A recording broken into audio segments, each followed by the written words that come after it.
Alizaliwa Januari 2 msimu mwaka 1999 nchini Tanzania. Ana urefu wa mita 1.72. Nafasi yake uwanjani akicheza kama striker. Wako mastrika wengi kuwahi kutokea nchini Tanzania, lakini nilijaribu kutafuta wa kumfananisha na huyu mwamba nikakosa kabisa. Maana anajua mpaka anajua tena. Sometime naweza nikasema anajua mpaka anaboa. Je, unamjua ni nani na unatamani kumjua kiundani zaidi? Basi usijali, fuatana nami kuanzia mwanzo mpaka tamati ili umjue mwamba huyu kiundani zaidi na maajabu yake ya soka aliyoonyesha katika vilabu mbalimbali vya hapa nyumbani Tanzania. Nafasi yake uwanjani anacheza kama striker. Mwamba huyu alishawahi kucheza vilabu mbalimbali kuanzia pale msimu wa mwaka 2019-2020 alishawahi kucheza katika klabu ya Tanzania Prison, na hapo alidumu ndani ya msimu mmoja tu.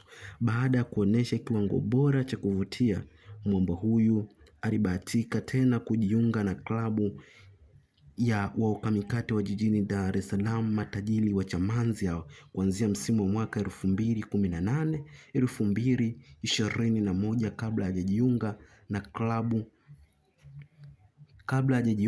na klabu ya JKT Tanzania. Mwamba huyu alionyesha kiwango bora katika klabu cha Azam FC, na katika klabu hiyo hakudumu sana na baadaye kutimuka.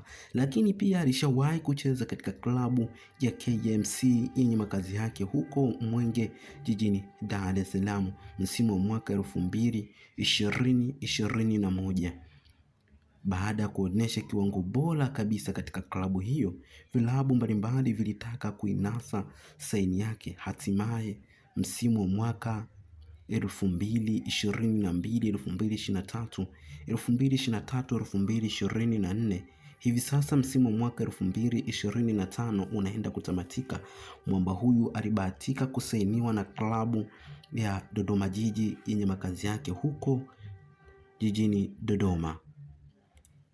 Ni mzuri sana mwamba huyu kwenye kufunga mabao ya vichwa, lakini pia ni mzuri sana kwenye kufunga magoli ya mguu. So tu mguu wa kulia, hata ule wa kushoto anautumia vyema kabisa. Lakini mwamba huyu alibahatika kuitwa katika timu ya taifa au kucheza katika timu ya taifa kuanzia pale tarehe 3 mwezi wa 11 msimu wa mwaka 2024. Hiyo yote kutokana na ubora wake wa kusakata kabumbu. Kila lenye mwanzo alikosi kuwa na mwisho. Langu jina ni Razak Mkuruma. Hii ni Simulizi Dhahiri TV. Usisahau kulike, kushare, kucomment na kusubscribe ili uwe wa kwanza kujipatia nyakala mbalimbali za wachezaji, lakini pia taarifa mbalimbali za vilabu.